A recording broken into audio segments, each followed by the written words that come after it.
মানে পোলাপান আইব না, মানে লাফাইয়া লাফাইয়া আসবে শিবিরের ছায়া তোলে। আইরে নবীন দলে দলে, ছাত্র শিবিরের ছায়া তোলে।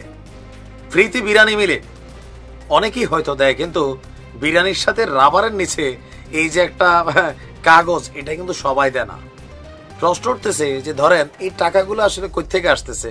মানে ছাত্র দলের একজন সভাপতি বলছিলেন শিবিরের এই টাকার উৎস কি, তারা টেকনিক্যালি বক্তব্য দিয়েছে। এক চাঞ্চল্যর মানে ঘটনা হচ্ছে, ঢাকা বিশ্ববিদ্যালয়ের ক্যাম্পাসে ছাত্র শিবিরের আয়োজনে প্রতিদিনই প্রায় ইফতারি বিতরণ করা হয়। আমরা দেখেছি শিবিরের অনেক নেতাকর্মী যারা বিদেশে আছেন, প্রতিষ্ঠিত আছেন, তারা টাকা পাঠাচ্ছেন বন্যার পানির মতন, যে খরচ করো, এইবার যেমনে হোক দল ক্ষমতায় যাওয়া চাই, পোলাপাইন টাকার দরকার, টাকা দিবা, বিরিয়ানিও দিবা। আপনার গতকালকে দেখা গেছে এক ভিন্ন চিত্র। ইফতারের বক্সে তুরস্কের এক ভদ্রলোক শিক্ষার্থীদের দিচ্ছেন 500 টাকার নোট। বিকেলে 4টার পর বিশ্ববিদ্যালয়ের সূর্য সেন হলে আপনার এই বিরল দৃশ্য দেখা গেছে। আপনার বলা হচ্ছে যে কেন, দেখেন তুরস্ক শিবিরকে কি সহায়তা করছে। কেউ কেউ বলে থাকে যে জামাত ইসলাম এটা একটা ওয়ার্ল্ড ওয়াইড সংস্থা, পৃথিবীর অনেক আরব দেশগুলোতে তাদের এই সংগঠনটার কার্যক্রম আছে। এখন দেখেন শিবিরের জন্য তুরস্কের যে সংস্থা টিকা, এদের সহযোগিতায় গতকালকের ইফতারটা আয়োজন করা হয়েছিল। আর তুরস্কের থেকে এরদোয়ান বান্ডিল পাঠাইছে, সেই বান্ডিল গতকালকে অন্যান্য দিনের তুলনায় শুধু বিরিয়ানি যেত, বাট গতকালকে এই বান্ডিলের সাথে সাথে 1500 জন শিক্ষার্থীর জন্য 500 টাকা করে 7.5 লক্ষ টাকা আপনার এখানে বিতরণ করা হয়েছে। এক ভিডিওতে দেখা যায় শিক্ষার্থীরা লাইন দিয়ে দাঁড়িয়ে আছেন এবং ইফতার ও টাকা দুটোটাই সংগ্রহ করেছেন। বেশ আনন্দিত দেখা যায় তাদের।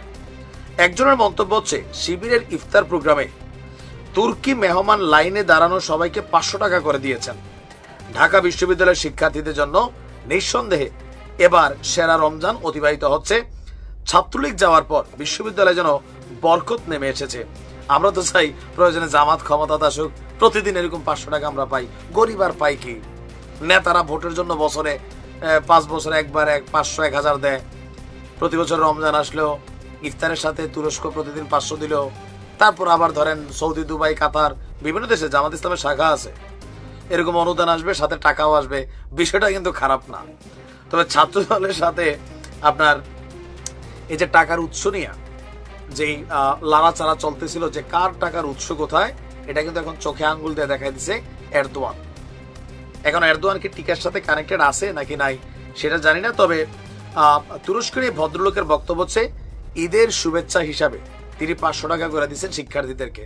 প্রশ্ন হচ্ছে কেন শিবিরের ব্যানার দিয়ে তারা দিল, অন্যভাবে দিল না?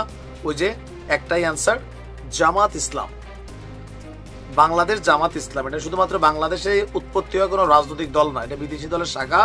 তো এদের শাখা অনেক দেশে আছে, ওয়ার্ল্ড ওয়াইড এরা কিন্তু কাজ করে। কি বলেন যে আগামীবার জামাতের ক্ষমতা নিলাম, সবসময় এরকম টাকা বা পয়সা পাইলাম, তারপর উপহারও পাইলাম, কেমন লাগবে না? বিএনপি তারা রাগ হইেন না, এরকম অফার আপনারাও দিতে পারেন। যে এরকম বিএনপি তো অনেকে আছে, মিলিয়ন মিলিয়ন টাকা পয়সা আছে, দিল, পোলাপাইন খুশি। হ্যাঁ, ভালো থাকো।